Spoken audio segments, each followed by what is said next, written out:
You're listening to an Airwave Media Podcast. Hello, friends, clever listeners. For the next few weeks, we're taking you on a little trip down memory lane. Clever launched in 2016, and since then, we've met so many talented folks and shared their fascinating personal stories that we thought we'd revisit a few of them. So we handpicked a selection of some of our favorites that are definitely worth a second listen. And if you missed them the first time, you are in for a real treat. We'll be back in September with some exciting and shiny new episodes for you. In the meantime, I hope you'll take us with you in your ears and in your hearts on all your summer adventures. I want to be with you on your bike rides, on your road trip, and lounging with you in a hammock. Okay, so we love and appreciate you a ton, and please do stay in touch on social. See you soon. Hello. Norm? Yes. Hi, this is Jamie Derringer. How are you? Hi, Jamie. I'm fine. How are you? I'm good. I'm here with Amy Devers as well. Hi, Amy. Hi, Norm. It's amazing to have you on the phone. Thank you. It's my pleasure. We're very excited. This is my first podcast, so... Ooh, exciting.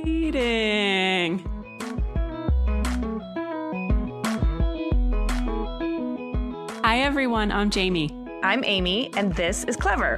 All right, you guys, hold on to your hand planes because today we are talking to the one and only Norm Abram.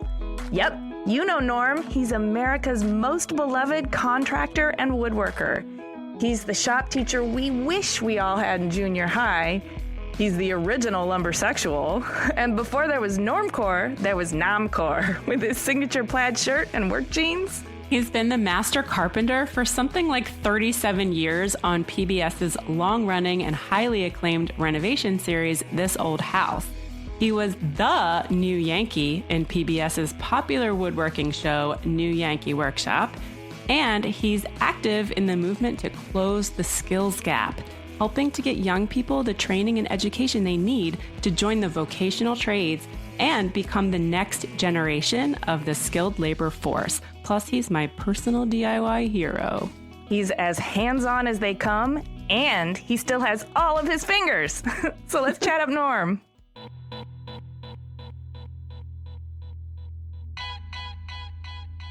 My name is Norm Abram, and I live in the Boston, Massachusetts area. I'm the master carpenter for This Old House, the TV program, and a builder and woodworker as well. And I do this because I love it. I love the whole idea of working with wood and renovating houses and building new houses and anything that has to do with construction. I want to be there. So you were born in Rhode Island and raised in Massachusetts. So what was your family dynamic like? Did you have siblings? What kind of kid were you? Well, we were a very small family. I had one sibling. I had a sister who was a couple years younger than I am. And unfortunately for her, she had some challenges because she lost her hearing very shortly after she was born, probably when she was 1 or 2 years old. No one seems to know the exact cause, except there was a possibility it might have been measles. So I didn't see a lot of her. She spent a lot of time in a boarding school in the Massachusetts and Boston area, where she learned lip reading and basically got an education which brought her from, first grade to 8th grade. And then by that time, she was probably 15 years old because they'd spend 2 years in each grade of elementary school. I graduated from high school, and the year after that, my sister went to the same hearing high school that I went to and got her high school degree. And then she went on, and she has her own family now, and her children some are out of college. One is still in college.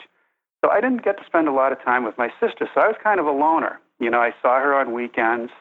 My father, was always around. He worked very hard. We had a, very simple life, but we had everything we needed. And because he was a carpenter and a builder, I often would spend a lot of time with him, whether it be in the basement when he had brought home some material that he was using to build, say, a vanity for a project he was working on. He didn't have his own construction company, but he worked for remodelers and eventually custom builders and would end up being the leader or the lead man on a lot of these projects. And I loved to play with everything mechanical. When I was young, I was into cars. We had a boat on the lake. I was into boats. I was into building. I was, pretty well behaved, I think, for that era of time. My parents were certainly very strict, but I was always very curious and spent a lot of time mostly fooling around with mechanical things, I guess. Tinkering from the get-go. Oh, yeah, absolutely. Be down in the basement with my erector set, or I had a lot of other things that I would get at Christmas holidays, which would sort of fuel that. And a few months ago, last year, one of our magazine editors wanted to write an article about pinewood derby. And when I told him I actually still had my pinewood derby, he kind of flipped out. And so they ended up publishing a little picture of it in the magazine, and that was from the 1950s. Oh, wow. That's amazing. Did you work on that pinewood derby with your dad? He would guide me, but he would certainly never do the work. You know, he would make sure that I was the one who would do it, and if he had any tips, he would certainly pass those along. But he was very patient with me as a young person. He, was very disciplined, and he, gave me the time to do and learn things. And if I made a mistake, that was okay, but the lesson was, try not to do that again. There was no punishment as such. It was just encouragement. And, it doesn't get any better than that. That is a pretty fantastic way to get introduced to the mechanics of the world around you and how the built world comes together. I wish I had had a little bit more exposure to that as a kid. I definitely appreciated Legos. Those were my tools and toys of choice. But you also started working with your dad in the construction industry when you were old enough to do so, right? Even before it was legal. I remember the first time I went on a job site. I will never forget that day. He brought me to a job site where he was at the time laying down hardwood flooring, typical oak flooring. And back then, we didn't have the privileges of pneumatic nailers. That was the old way. You installed it with cut nails. You used the cut nail to set the nail. I think we've even demonstrated that occasionally on this old house. And, I was just there kind of helping him, and he let me drive a few nails. And I remember it was Christmas Eve because on the drive home, he said, "What do you think you're going to get for Christmas?" And I said, "A bicycle." And I was right. So the next day I got a bicycle. And that was sort of a solo visit. But when I was 15, from the time I was 15 on till I left college, I worked every school vacation, every summer for the same company my father worked for, generally under him as the foreman of the job site, all through that period of time, in the middle of the winter, all summer when it's 90 degrees, it didn't matter. That was the way I made enough money to put myself through school and also have some spending money to play around with. Looking back on it, what do you think that did for your father-son relationship? I know a lot of teenage boys who would have wanted to get as far away as they possibly could from any sort of authority. But, did that strengthen your bond? Did it help you develop a real deep respect for his skills and work ethic? Did it cause friction? Yeah, absolutely. Especially the respect of what he was doing for our family. It was a job. It was hard work, but satisfying work. But I guess I look back on it a little bit later, but we never had any conflict. And I know what you're saying about children who, the last thing they want to do is work with their dad. And I had two stepkids for a while, and they're all adults now. And one, I couldn't get him to do anything. It was like if I told him to do something, he would find the most difficult way to do it, even though I had told him the easiest way to do it. And I had another who actually worked for me for a few years, and he's just done wonderful in his own business. He's almost 50 now, but he kind of took it in the same way I guess I took it in. And, we had a pretty strong bond, but I think only after he retired and I was building the house that I'm in now, and he would come on weekends to help, did we really connect on issues, just personal stuff, what it was like for him to have fought in World War II. The Battle of the Bulge, all of that. I had never heard any of that during my childhood and adulthood until that time. And it was really good for me in the long run because it was not too long after that I lost my dad, but at least I had the time to spend with him. Sometimes he'd show up at my house site, and we wouldn't get anything done for hours because he'd want to sort of talk and tell me, more about his life that I didn't know. And that even really gave me the opportunity to know him better than I had ever known him before. And that was the greatest part of the relationship. What a gift. Yeah, I think some kids don't ever really have that, those open and honest conversations with their parents or have any interest when they're teenagers of like knowing about their parents' lives. But it's only when you become an adult and you start thinking about, having your own family or after you have kids and then really connecting with your parents on like an adult level and understanding where they come from. And that's always such a wonderful experience, I think, for people.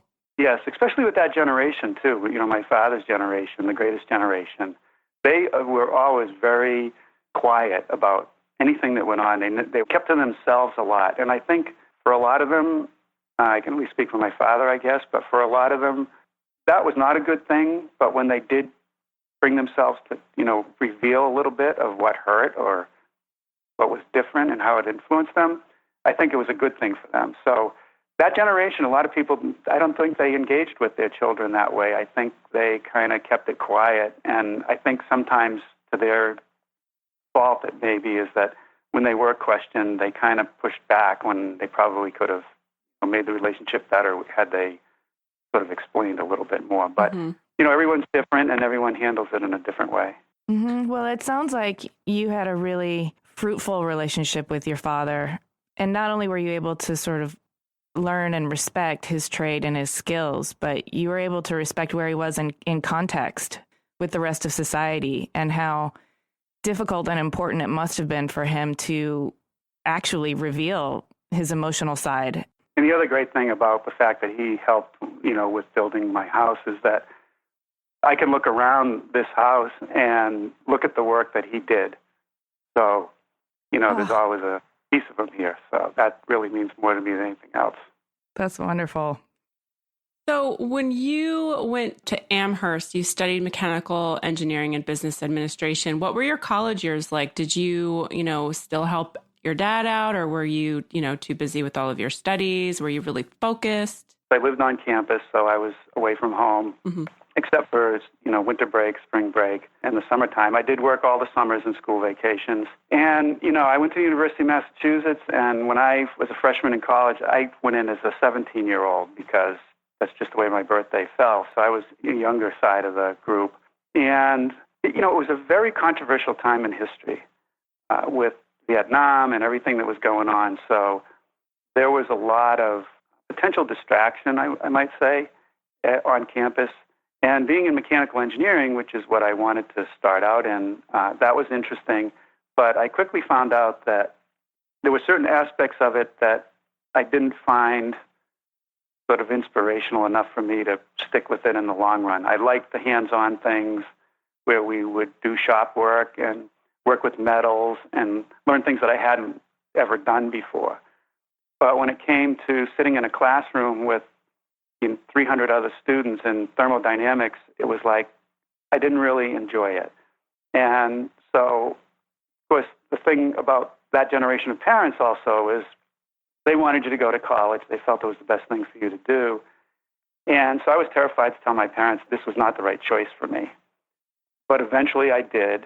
And however, I didn't leave school. I decided that, well, if I'm going to someday have a construction business, which was in the back of my mind, why not switch over to the business side of the campus and learn accounting and marketing and some skills and knowledge of how you run an actual business. And it was funny because a lot of business programs and classes deal with environments which can be totally controlled, like in a factory where lighting makes a difference, the atmosphere makes a difference in your production levels and things like that. But on a construction site, that doesn't exist, especially if you live in New England. It's changing all the time, and people think we don't work all year round, yet we do. And I've been in the snow and scraping ice off of 2x4s and done all of that, so I know exactly what it feels like.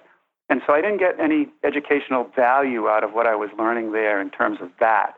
But I did get enough that within a few years after I left school that I started my own business. And so I think that was the valuable thing I got out of the university. I made good friends. In fact, I was just going to walk away and just go back into building. And one of my best friends said, "No, don't leave school now." He said, "Stay for it and get some more education." And I did, and thanks to them, I didn't walk away. And because of them, I gained a little more knowledge, which I guess theoretically maybe made it a little bit easier for me to run my business when I had it going. Yes, I think there's a trend now in education to run MBAs concurrently with MFAs, and I think it's brilliant. I think anyone who plans to go into a trade or into the design or art field has to be prepared to be their own business person. And so getting that kind of training can be just enough of the insurance you need to feel like I can go out on my own and I can make it work. Because you were running your own construction company. Well, you worked for a multi-million-dollar development company as a site supervisor at first, right? First few years I worked in the industry, I found an ad on a bulletin board at the university for this startup company in Cambridge, Mass, which was made up of 3 people who had graduated from MIT and 1 from Harvard. The 3 MIT guys were sort of on the architectural side, and the Harvard graduate was more on the business side. And they joined together and started a company. Their idea was to hire a lot of unskilled people, actually, because they came up with a building plan which was sort of semi-prefabrication right on the job site. That doesn't really exist today, but it was something new at the time, and they had a good idea, and it didn't quite work out as well as I think they thought it was going to work out because of materials and so forth. But I started with them as a carpenter, and then the foreman was going to be going back to school. He was an MIT student, so I got his job. I became foreman, and eventually I became site supervisor. There was sort of 2 positions. One was in charge of all the subcontractors, and one was in charge of anything that had to do with the structural building of each thing. There was student housing, there were condominiums, and so I went through that level for several different projects of being a supervisor. And then they wanted me to go into Boston and sort of be the manager of supervisors on other jobs. And I didn't want to do that. I love working in the field. And I said, I don't want to be in an office. I want to be in the field. And if I'm in a trailer and I have a little office and I'm running a construction site, that's where I want to be. Mm-hmm. And so that's when I sprung out and went on my own. A guy that I had hired on one of the projects, we became good friends, and we started the first business, which was called Integrated Structures. Actually, your transition into working for This Old House must have come at some time around that time, right? And you've kind of fell into that opportunity, and I'd love for you to tell that story. I certainly did fall into it. I can say that. Yeah, I had my partnership. The first job we did was a pretty good-sized commercial job on the island of Nantucket. We built a store, and I had met this architect, Jock Gifford, and he started, sending me some business, and I was building a house for him on the island of Nantucket, and Russell Morash, who is the genius who created, This Old House and Victory Garden, Julia Child, Ask This Old House, those are all his shows, and he was introduced to me by Jock Gifford, the architect, and he asked me if I was interested in building a small sort of garage workshop on his property on the mainland. And I said, well, when I finish this, sure, I'll take a look at it. So I gave him a rough price, and he agreed to it. So I went to the Morash property, and he had already put the foundation in, and I started building this shop and garden, shed, and so forth. He was an avid gardener, which was why he made the Victory Garden show. And one day he came up to me and he said, I'm thinking about doing a TV show about renovating old houses. Are you interested? And I kind of had to stop myself. And in my head, I'm thinking, I know you work for a living. I think you're a TV producer. I have no idea what a TV producer and a director does. So I don't quite get this, and I have enough work on my plate right now. I'm not sure. Short story is eventually he approached me again. He brought me over to the first This Old House project in Dorchester, Massachusetts, where he had already selected Bob Vila to be the host of the show. And he was basically looking for tradespeople to help with this project. It was a low budget, shot in the dark, 13-episode program he was going to put together to see if people would be interested in learning how to renovate their houses, or at least learn something. And I looked at some of the work that had been started by some other folks, and it just wasn't up to what I would want to try to do. And I sort of said, I don't know if this is for me. And he said, why? And I said, well, if I were doing this, I'd do it a little bit differently, and I think I can give you a slightly better quality of work. And so he didn't hire me to work on television, but he hired me to be part of this group of, I call us the group of gypsies that were put together. None of us knew each other. We were just kind of thrown together by Russ, and we were going to renovate this project in 3 months, and he was going to make a TV show. I went home and sort of joked with my family that I might be on TV. You'll see me carrying a ladder through the background. And I was serious. I had no idea I was ever going to be on TV. I mean, he wasn't hiring me for that. And he also said he hired me that when he first saw the house I was working on in Nantucket, he said that I had the smallest scrap pile he had ever seen. And that, for some reason, really impressed him, I guess because he didn't want any waste as part of the job. Well, it demonstrates a tremendous ability to plan and be efficient and maximize your materials. That's all signs of good workmanship. And that all came from my father, so it goes right back, to where it started. So Ross said, well, if you don't have enough work, I said, yeah, it's slow right now. It's February. We're going to do this project. And I said, okay, I'll come on board and we'll do some work. And one day, I think it was the second show that he made for this old house. He told the audio person to put a mic on me, and he told me, you're going to go up on the scaffolding, and Bob's going to go up there and meet you, and you're going to talk about what happened on the eaves, why it happened, how you're going to fix it, how long it's going to take, and how much you think it's going to cost. And that was the beginning of it. And frankly, the rest of it is history. Who ever thought that this thing would still be going on 37 years later? And even Russ, after that first series, when I left, he said, I don't know if this is going to work. I'll call you if something comes up. And 6 months later, he calls me and says, let's go look at this project. I want to get your opinion on it. And we were off and running. Yeah, I feel like This Old House is probably like head to head with Sesame Street as like the longest running show in the history of TV shows. And for me, like personally, it was my first touch point with design, even though like it was more than that. So, I think somewhere deep down inside, This Old House was probably the spark that lit the fire for me to just be interested in furniture and design and architecture and how things are made. Mm-hmm. Exactly. I mean, it was way ahead of its time. There were no TV shows that were anything like it. HGTV didn't exist. DIY didn't exist. And, Russ got his Lifetime Emmy a couple of years ago, and I was lucky enough to present it to him. And what I said about him was that he took things that he personally loved to do, or he loved. He loved great food. His wife, Marion, was a professional chef. He loves the garden, is still an avid gardener. He renovated on his own house. He came from a family that did that kind of work. He was an amateur woodworker. He was making shows and not only teaching the public, but he was teaching himself. So his interest in craftsmanship and the trades was really true. And the fact that he turned them into TV shows was brilliant. You look at him and you say, now there's a guy who decided on what he was going to do and didn't regret one single day of the 40 years that he was working on these shows. It's just amazing. I had the pleasure of meeting him, and I have to say, he's one of the most impressive individuals I've ever encountered. Just so passionate and so engaged.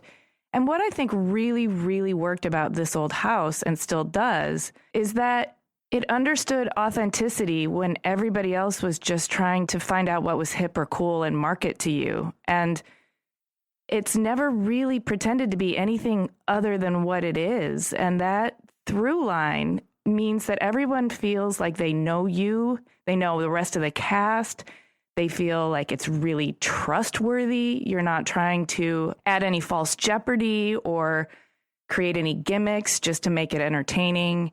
And I'm pretty sure Russell Moore also had a very keen sense of how to do this thing in a really lean and agile and cost-effective way so that it's sustainable. And as far as TV making goes, he just really blows my mind.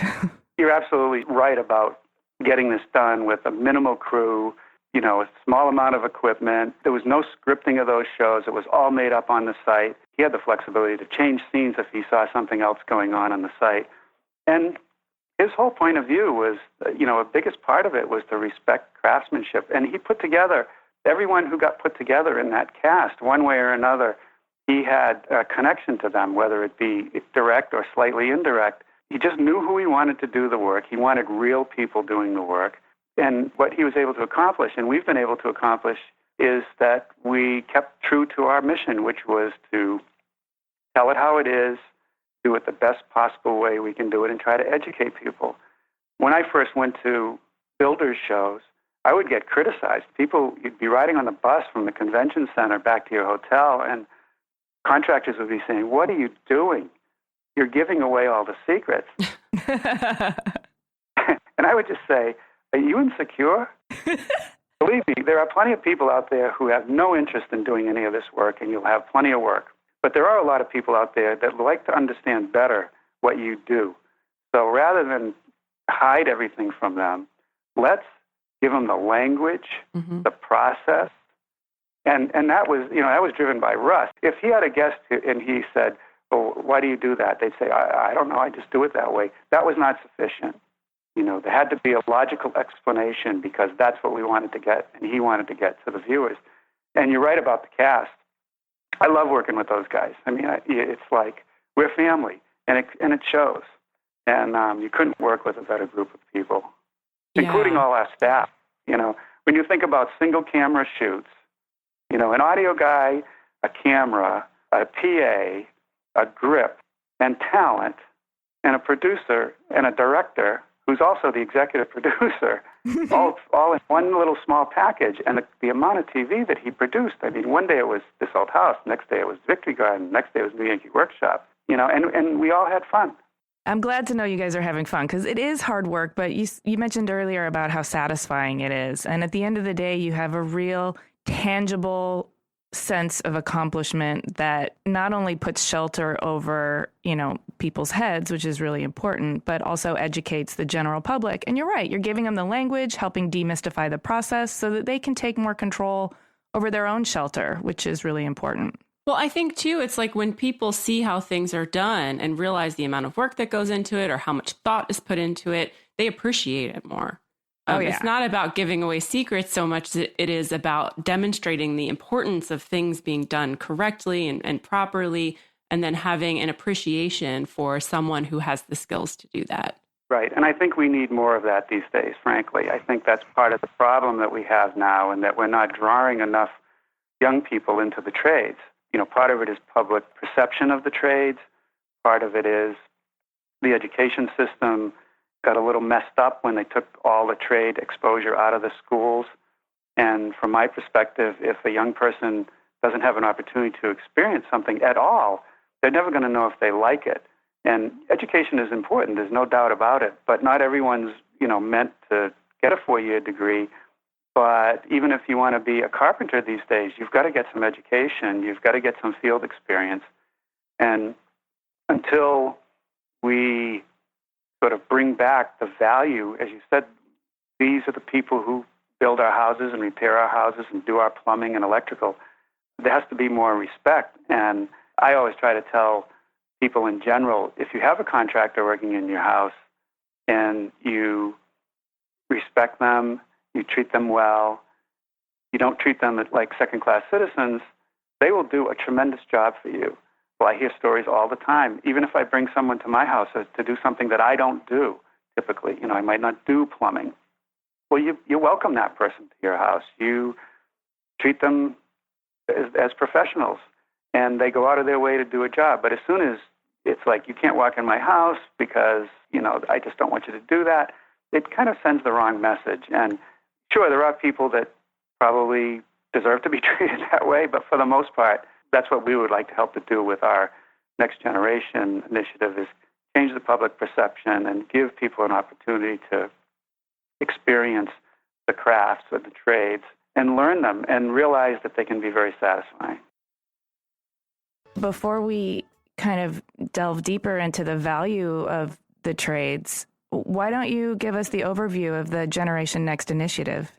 Right. Well, this is something that Eric Dorkelson, our president, he had been thinking about for many years, and it's something that we wanted to get out there and felt that in talking to contractors these days, you ask them what their biggest problem is, and they say, help. I can't find help. I can't find good help. I can't find dependable help. And then when you look at the statistics and you say, wow, there's 3 million, there's going to be possibly 7 million jobs in the next 10 years or so in the construction industry that are going to go unfilled, you really start to say, there's a real problem here. And how did we get here? Mm-hmm. So it's not so much about how we got here, it's how we're going to get out of here from the mission on our side. It's to empower young people, it's to explore, give them the opportunity to learn the skilled trades, because if we don't do that, the majority of skilled tradesmen now are reaching retirement age, and once they're gone, we lose all our mentoring capability. Right. So we got to get people who have some interest in that, getting some exposure, and giving them some help in order to get the education that they're going to need. So part of our mission on Generation Next is to raise money.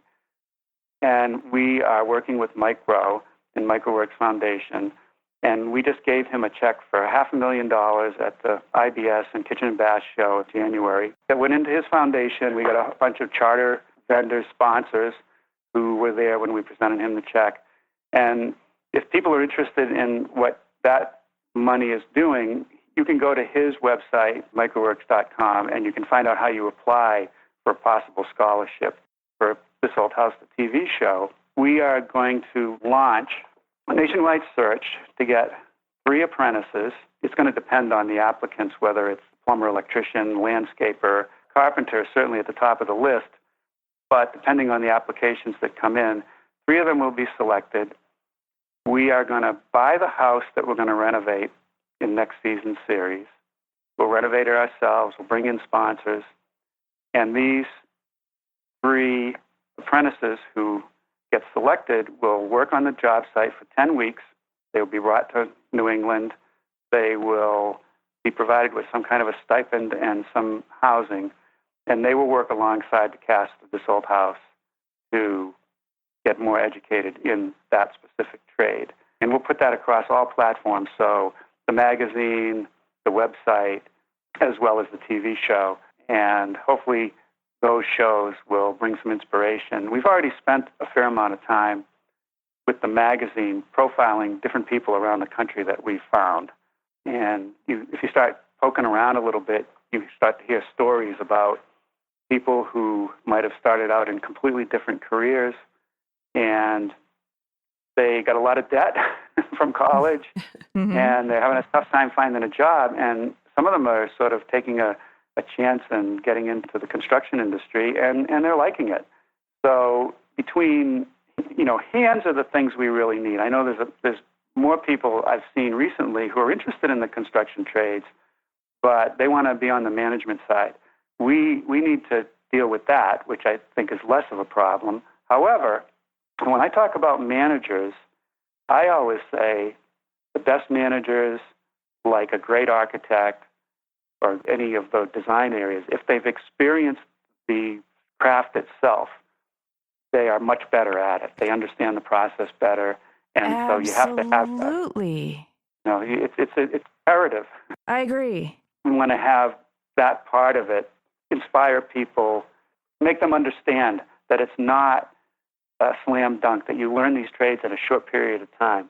No, you have to start from the beginning. We all started from the beginning. Tommy started from the beginning. Richard started from the beginning. Roger started from the beginning. I started from the beginning. And it's a journey. And people have to understand how rewarding that journey can be. And I did a little segment with Charlie Silva on This Old House where we solved the problem. And at the end of it, we said, this is what it's all about. We see a problem. We use our minds to figure out how we're going to do the problem. And we use our hands to actually execute the solution. And when you look at it in the end and see that you've got it done, it doesn't get any better than that. But you've got to go through that process. And I think we have to change the student, their feelings as well, because too many contractors tell me they get students who are in, and then they kind of have an attitude that they've learned it all. And part of that has to be solved by the people they're working with. So sometimes the old generation can be a little tough on the young guys. So I think they have to back off a little bit, but they got to do it in a way my father did it, which is like, yeah, you made a mistake, but you learned from it, right? And I even used to tell my workers, I would say, don't be afraid to ask me a question, because I would rather have you ask me a question if you don't understand what I want you to do, so that I can explain it to you in a better way. And I can't tell you how many times with your carpenter's pencil, you're drawing on a piece of plywood to show one of your workers how you want something put together and what the sequence is. And, ask me if you don't know what I want you to do, and everything will be fine.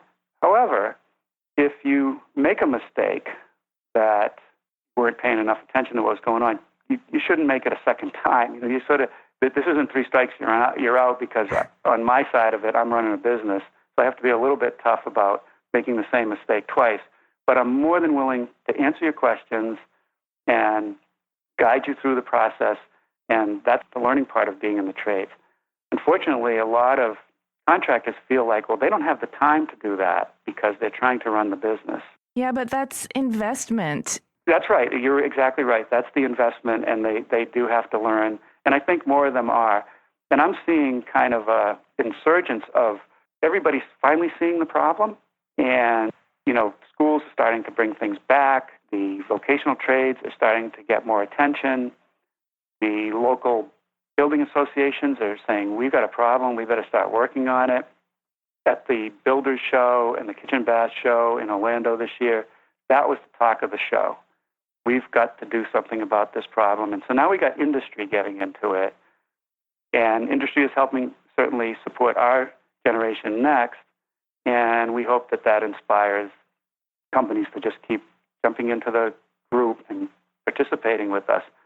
I talked a little bit at the Builders Show, and I said to the crowd, I said, it's amazing to walk this show. I've walked it every year for the last 20 years, it seems like, and I see all this innovation and these new products, and they're great.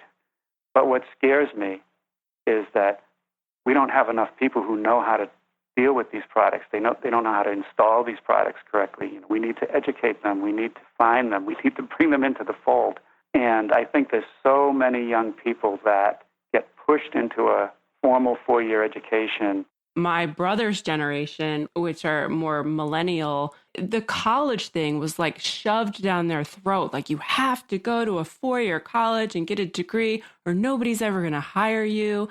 And I think that definitely does a disservice, because some people, they just don't need to go to college. They have a great talent or a great skill that they could learn, and they're going to be just fine, and they don't necessarily need the degree. So you really need to focus on what's best for that person. And in my case, I went to 4-year college and I got a graduate degree in furniture design and construction. So I feel like I would have really benefited from having a shop class in high school or something where I could have, really satisfied those urges earlier on. And I love my college education in terms of building things. But I think what we don't understand when we push people into knowledge work is that we're robbing them of a sense of a real tangible kind of accomplishment, a real concrete measure of what they got done in a day. And we're assigning them to a world of arbitrary promotions and number crunching that doesn't really register on a deep level sometimes about what kind of impact you made on the world. Mm-hmm. Right. And we don't want these kids sitting on the sideline, or these young adults sitting on the sideline feeling like if they head into a trade that they're going to be somewhat mistreated or not respected for what they do. And that's where the public perception comes in. But the best thing that I heard last year was my wife and we were at an art opening for a friend of ours. And this woman walked in and she said, you're Norm Abram from This Old House. I said, yes. She said, I have to tell you a story.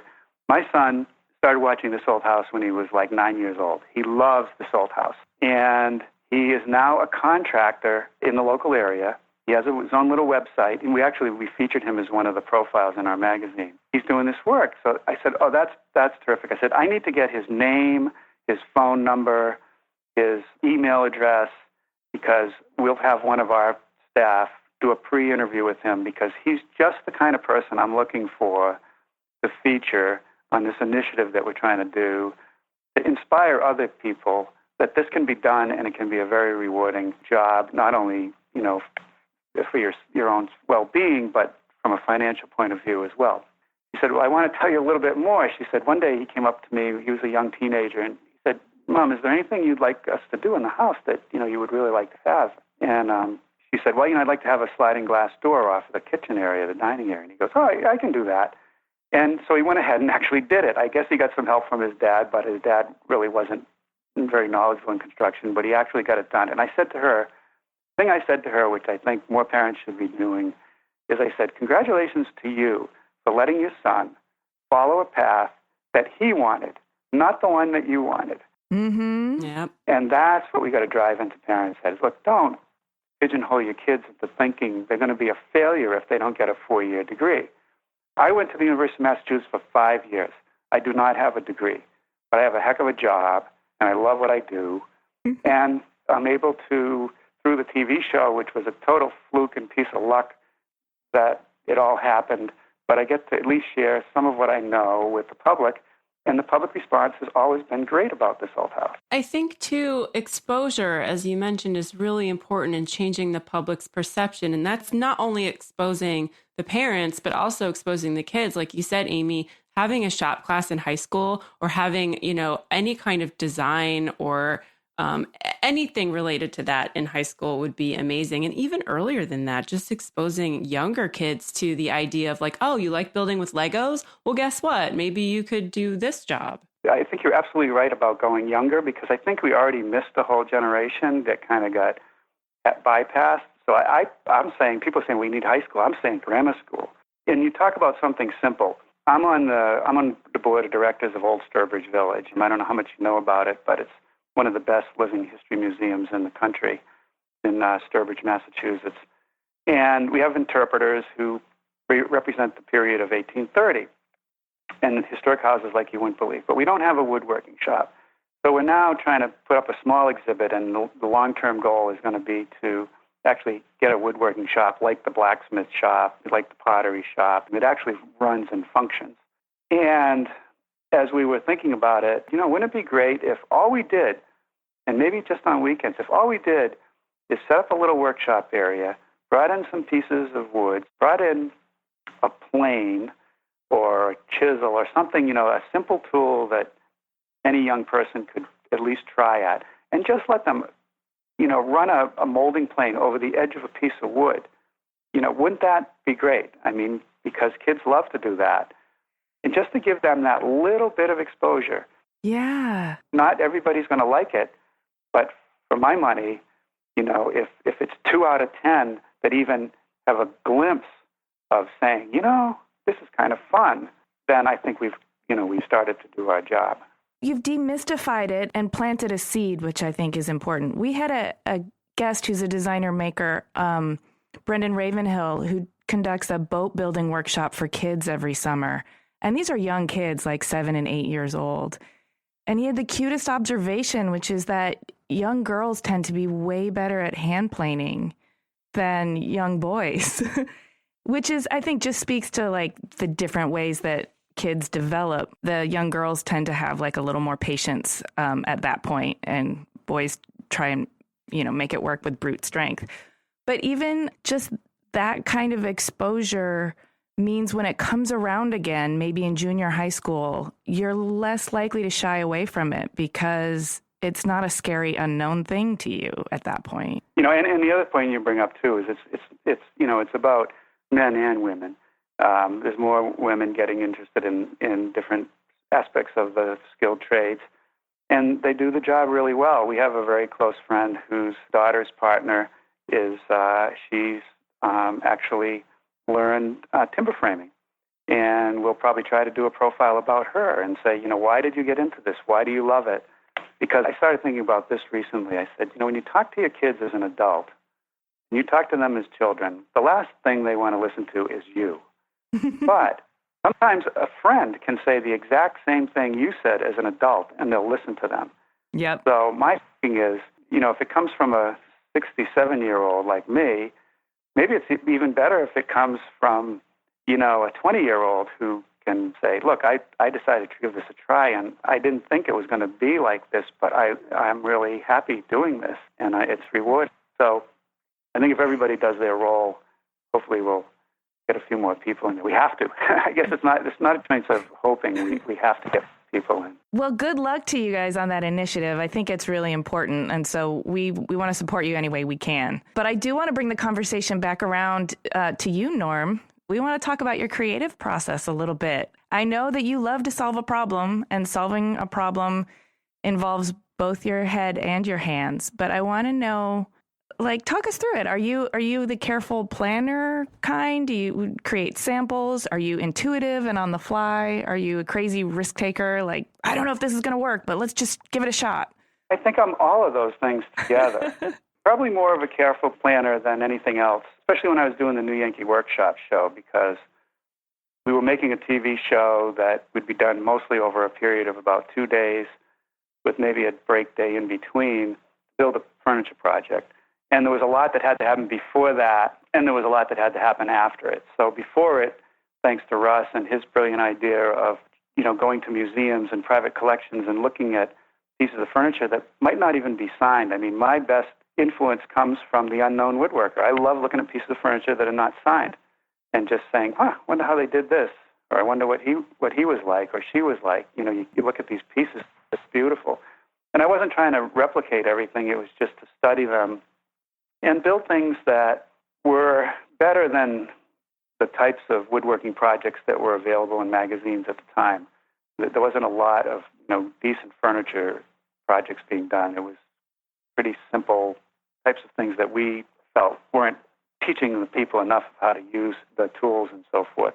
So that had planning, and that I would do a lot of sketches, and I'd make up material lists, and I would actually build a prototype, which I didn't have to do, but it helped in the TV production side because it would allow me to figure out how much time it's going to take to actually do this. And sometimes I would change a technique that I did on the prototype. I'd do it slightly differently on the project itself that we shot for the show. So there were some changes that might be made along the way. But at other times, when I'm not doing TV, I think when I run into a problem, whether it be for woodworking or just general carpentry or playing around with a car or a boat, it's just intuitive. This just broke. I don't know anything about it, but I'm going to try to fix it. So I do a little bit about that. And as far as being a crazy risk taker, I don't know. I guess I've had an opportunity to do some things that I never thought I would be able to do because I do the TV show. You get exposure and you get invited to do things you never thought you would do.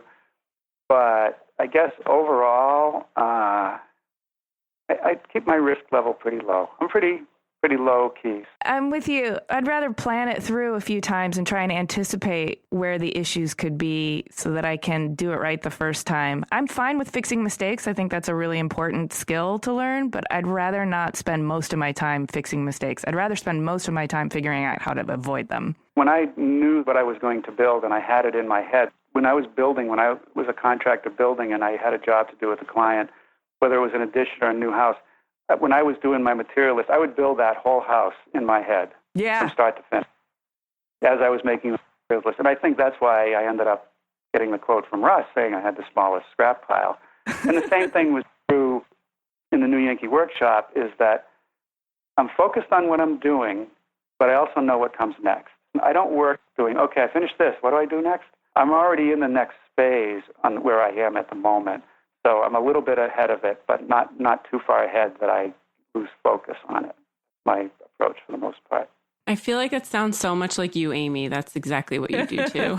Yeah, pretty much. So I want to know, you love carpentry, you love building furniture, woodworking, working with your hands. Is there anything that you absolutely hate doing, or you're just like, I wish I didn't have to do this part? Up until a while ago, there was really not anything that I hated doing. But I think as you get older, there's a couple that kind of creep in. And now, at my age that I'm at now, I hate doing demolition. I used to love doing demolition because you could get all your frustrations out.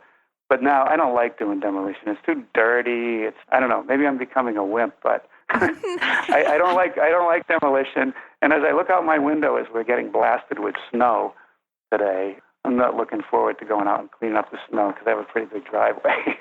But other than that, I like to be challenged more than anything else. I sort of live my life looking for challenges. I can see that. And I like to think that your distaste for demolition now has more to do with your lack of frustrations that you need to get out than anything. That's my psychological assessment. I mean, I've always been pretty comfortable as to who I am, I guess. You know, and when you're younger, you're always questioning yourself, I think. But as you get older, you start to say, well, you know, some things are not important and some things are, and you make the choices. And yeah. Mm-hmm. I don't look back very far, I'll tell you that. I'm one person I got to meet a couple times, and sometimes I compare myself to her, is that Julia Child was just like that. She was an amazing person.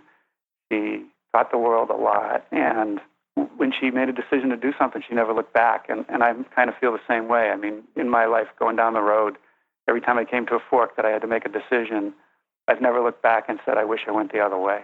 That's pretty powerful. I've definitely gone the wrong way on a few forks. I won't say sometimes it ended up being that, but at least, you know, I didn't have to go back. Well, yeah, just a detour. Bringing it back to building furniture and carpentry, woodworking, etc., are there any non-woodworking activities that you enjoy doing? I'm a boater. I'm a serious boater, not a sailboater. I'm a power boater. I grew up with small lake power boats, and I do coastal cruising now in a power boat. I love doing it. It was a new skill to learn that I picked up about 15 years ago or so, and I love the challenge to learn something new. I get to respect the power of nature even more, because when you're on the ocean and you run into tough going, you learn a lot. And as I once said, and my wife said, "Are you sure you want to say that?" Once on one of my interviews, I said, well, it's kind of like my therapy. It's better than sitting in a wall-paneled room telling somebody why you're not happy or something, you know. And it's my therapy. It takes me away from everything else, and it just lets me relax most of the time. Only when you're in rough seas do you not feel relaxed. It's very special to be on the water. I've always loved being on the water, and that's an important part of my life for me. I have to have that. One other thing, I love to read. I wish I could read more. I've gone through periods in my life where I'll read like crazy, and then I get so busy I can't finish what I'm reading. And nowadays it's little, but I do like to read about specific things. A lot of it has some parallels to being a carpenter and working with your hands, but I was a crazy fanatic about the space program. There's a lot of other things like that I followed. So when I have a chance, I'll grab something, and it may take me a long time to get through it, but I still like to do that as well. That's my quiet time. You seem like the guy who can solve any problem. So I'm wondering what the hardest problem you've ever had to solve is. It's not the hardest life lesson. It's just something that I think is really important, especially for what I do sometimes in woodworking and doing carpentry work and the process. And I think I learned this from my father as well. And that's really the hardest thing to do, is to learn patience.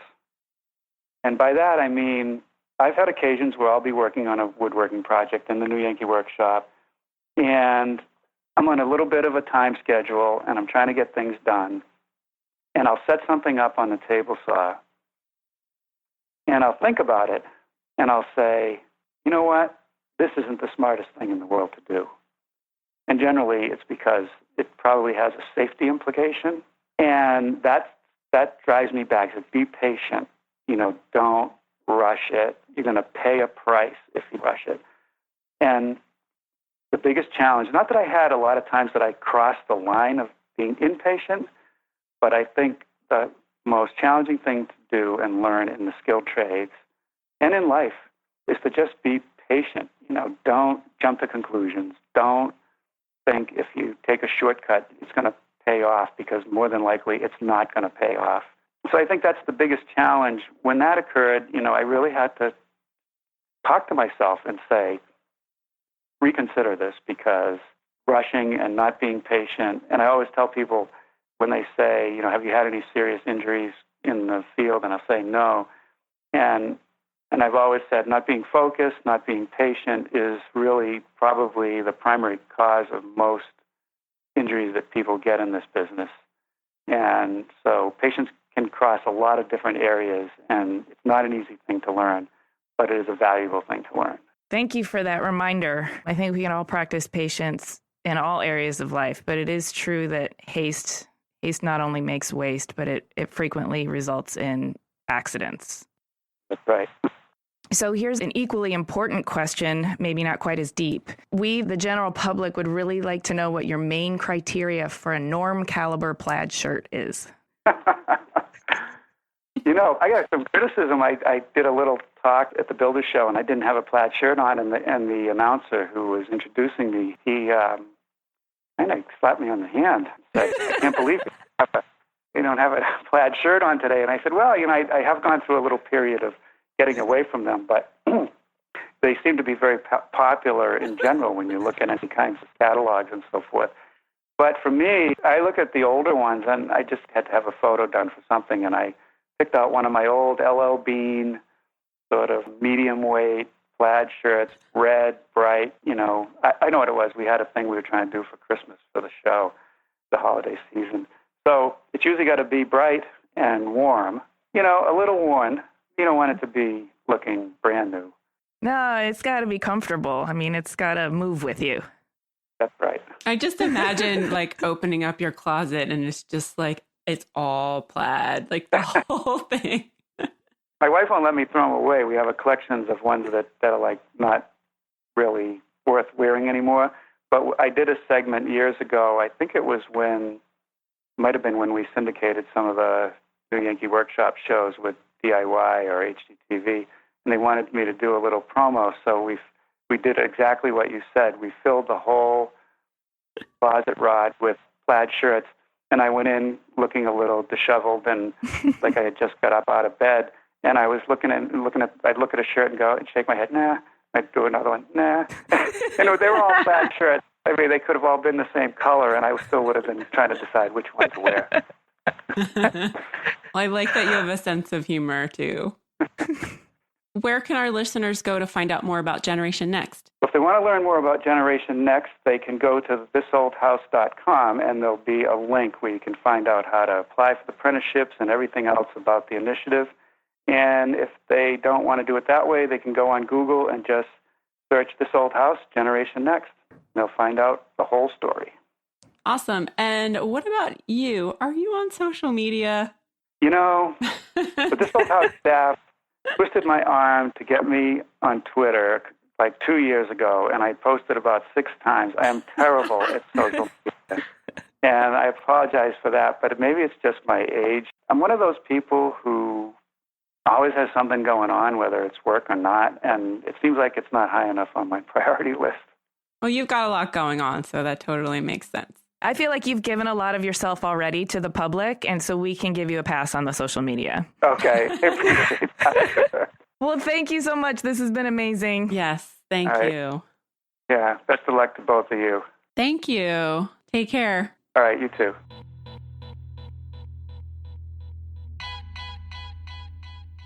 Oh my God, we just talked to Norm Abram. What just happened? I don't know. I'm feeling all kinds of feels. I mean, part of me was really wanting to nerd out with him and just talk woodworking, you know, and shop talk. But that would have been really boring for you and probably everybody else. Hopefully I'll get to do it one day. I didn't tell him this, or you, Jamie, but I have been in the New Yankee Workshop. What? Yep, I've been inside it. He wasn't there. Norm wasn't there. Is that when you met Russ? Mm-hmm. Is it like, what is it like? Hallowed ground. Yeah, just tell me was it like, oh? You know what I really appreciated about it is you can really see Norm's methodical, analytical, mechanical engineering mind at work. When you see a shop that's got great flow, that's laid out for efficiency, that understands where materials are going to end up and how they need to be moved, when your hardware is organized, that means you want to be able to find things quickly. And it also means it's a much safer space. But I do think being in the shop and seeing how everything was laid out gave me a window into the mechanics of his mind. It's a very intimate thing. And I feel weird that I was there and he doesn't know I was there. You know, I felt like I stepped into a piece of history too. Yeah. I mean, he's been around forever with This Old House and New Yankee Workshop. I mean, I remember watching This Old House when I was like, I don't know, I must have been like 8. And then Jordan and I used to binge watch New Yankee Workshop. That would be like our Sunday afternoon. We'd be like, what's Norm going to build today? And he was just like influential for us when we were doing DIY, because in our brains, we were always thinking like it has to be done right. And you have to wear safety glasses. Like those are the only 2 things I remember from watching everything. But you know what I think part of his appeal is he learned that patience from his father. And then when he went on to be on This Old House and New Yankee Workshop, he embodied that patience for the audience.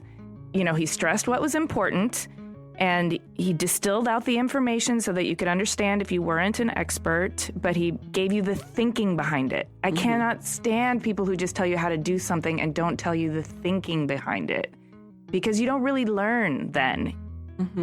He's America's shop teacher for all the kids who didn't have shop class.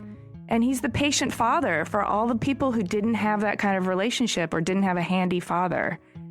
And I don't want him to ever go away. I know. I know. I really connected with this Generation Next initiative when I was at the IBS show. I was able to learn more about it. And I really feel like with Design Milk, we talk so much about the design and the architects and, you know, the end result, but we have to bring skilled laborers into this equation, right? They're part of this ecosystem and they're just as important as the person who decided what something should look like or how the tile should get laid out or what the roof should look like and what materials should be used. I mean, they're incredibly important because you're only as good as your best contractor at the end of the day. Am I right? Yes, you are right. And I'm going to go even one step further. Well, first of all, if you're a designer or an architect or if in any way involved in the manufacture of 3-dimensional objects or products, if you're not making them yourself, you're going to be relying on skilled labor to get them executed. And so in that regard, yeah, you're only as good as your best contractor, your best subcontractor.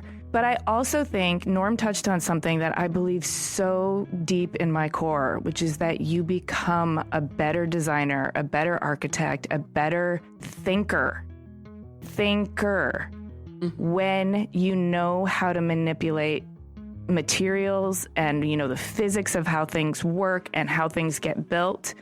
And so even if you don't think that you're going to end up becoming a skilled laborer, going into the trades at all, but you still log a few summers doing it or do an apprenticeship, it will improve your life. Even if you go into accounting, it makes you a better problem solver.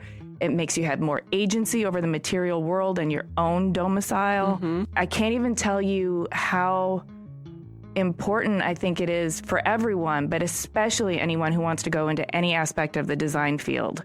You'll be so much better at what you do if you have some hands-on experience with the skilled labor. Yeah, I agree with that. And I think it's really important. You know, we talked a little bit about the importance of having business classes alongside design classes, but I also think it's important to have those hands-on experiences too, to have a shop class or to have the opportunity to use, you know, woodworking tools or even like 3D printers or just anything you can get your hands on to figure out how something gets created. I think it's super important. And I think it's like, you know, between the design thinking classes, the business classes, and the hands-on classes, it's like a trifecta of what you need to be a good designer. I agree with you, but I think it's what you need to be a good problem solver. And I think it's what that problem solving is what we need in all aspects of industry. Yeah. And we're preaching to the choir. I know. One thing I just wanted to mention really quick that he said too was he mentioned men and women. And it's so important to me to make sure that like my daughter knows she could be whatever she wants to be, right? And one time, she's 5. One time we saw a woman and she was a police officer. And my daughter turned to me and said, "Oh my gosh, women can be police officers?" And I was like, at 5, she already thinks it's a man's job. And I hated her saying that. I was so frustrated. And I was like, of course they can. But like, you know, I knew a girl who I went to school with and she became a plumber. And I was like, what? he's a plumber? I'm like, that's a dude's job. But then I realized, like, why should it be? You should be able to be whatever you want to be. And exposing women to the trade and trade opportunities is equally as important as exposing it to men, maybe even more important. Oh, some of the most badass construction managers I've met have been women. Not to say that they're necessarily better than men, but they do have skills for multitasking and being able to appreciate the design elements along with the fabrication elements and the organization and the timing patience. of everything. Yeah. Anyway, so ladies, get your tool belts out. Start doing your tile. Yeah, and if you, I'll come over and we can build some stuff in your garage with your daughter. Oh, that sounds awesome. Yeah, I'll bring my tools. We'll All get right. to work. Maybe it'll be the new Yankee Workshop 2.0. Thank you guys for listening. Please subscribe on iTunes, Radio Public, or wherever you get your podcasts. And go to cleverpodcast.com to read the show notes, learn more about Norm, and see images of his work. While you're there, sign up for our newsletter so you never miss an episode. You can also connect with us on Twitter, Instagram, and Facebook at Clever Podcast. We love getting your feedback. It really does keep us going, you guys. This episode of Clever was edited by Chris Model of Your Studio with music by L1011.